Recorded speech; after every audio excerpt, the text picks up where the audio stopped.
Well, let's jump on the phones and talk to John in Colorado. John, what's on your mind tonight?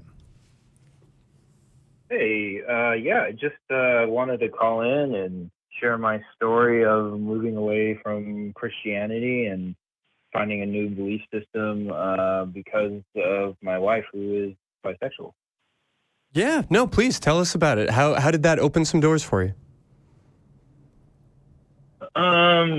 So I guess, it's kind of hard to explain, but basically, I used to be in the military, and I was a really, at the time, before I met her, I was a pretty devout Christian. I was going to the Bible study groups and everything.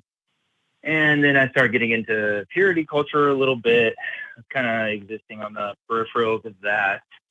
But, I had come from some bad dating experiences. So I kind of just was hands off of just women. And that just kind of seemed like that fit in at a good time in my life. And then I got deployed, came back, got disillusioned with the church because of the things that I experienced there. And then I met my wife, and she told me I'm bisexual. And I actually, honestly, my first thought was, wow, that's really awesome. That's cool. Number one, I've never met anybody who is bisexual, was so open about it. And, it didn't bother me. Of course, being a male, I was just immediately thinking, oh man, possibility of threesome, right? Cool, kind of a thing.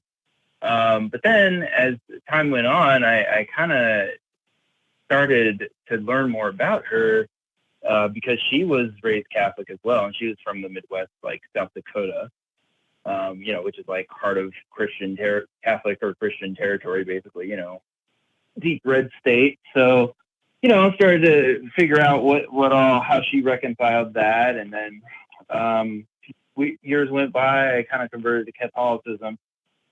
And then I ended up having basically a couple things started happening to me, which was I was in the church, and I wanted to lead a men's Bible study at the church because I had been doing an unofficial thing with just me and my friends, and the church actually ended up turning me down because I was living with my fiance at the time. Mm-hmm. And that really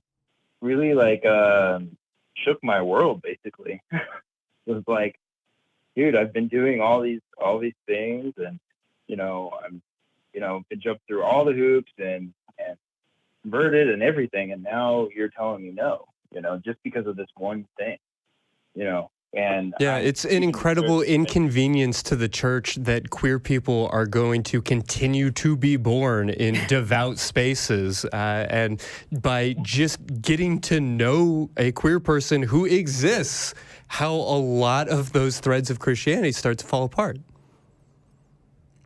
Yeah, I mean, exactly. That basically, right on the nail there. And so so that was my first experience. And then I kind of started got really bitter and just really angry and upset.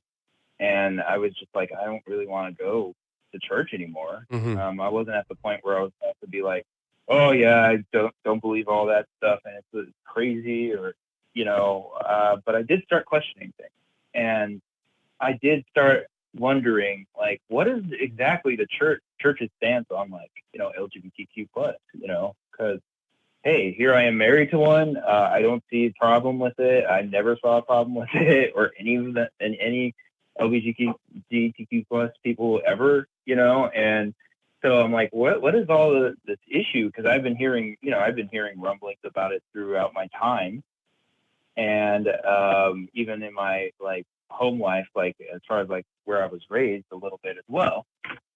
And so then I started really asking around about it, and I was never getting a really straight answer. I was always getting platitudes oh yeah, love the person, hate the sin. And it's well, what does that even mean? Mm-hmm.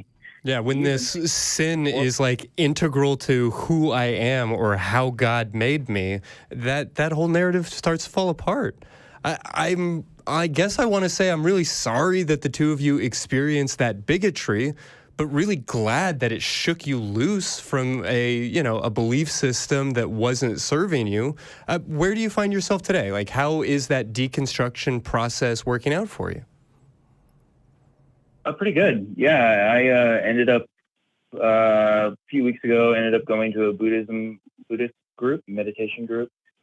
Turned more towards Buddhism. For a while there, it was scary because, I kind of just lost. It felt like the rug had been swept out from underneath me. I didn't know, but it really just forced me to ask myself my questions about what I believe instead of what they believe, trying to conform to that, and really try and understand, like, okay, who am I really? And what do I really believe in? And, I found Buddhism, and I think that's, the best, closest. I'm like leaning more towards like Taoism / Buddhism, which is also reflective of not only my belief system, but a little bit of as my background as well. So, it turned out really well, more peaceful. I kind of let people's bigotry kind of just loose off me now. Yeah. It's like, oh, you think that? Unfortunate for you. I'm glad you shook loose of that bigotry and that you found the ACA. And I guess I'll just encourage you to keep asking questions, to have that standard of evidence and to seek the truth with a little bit of skepticism.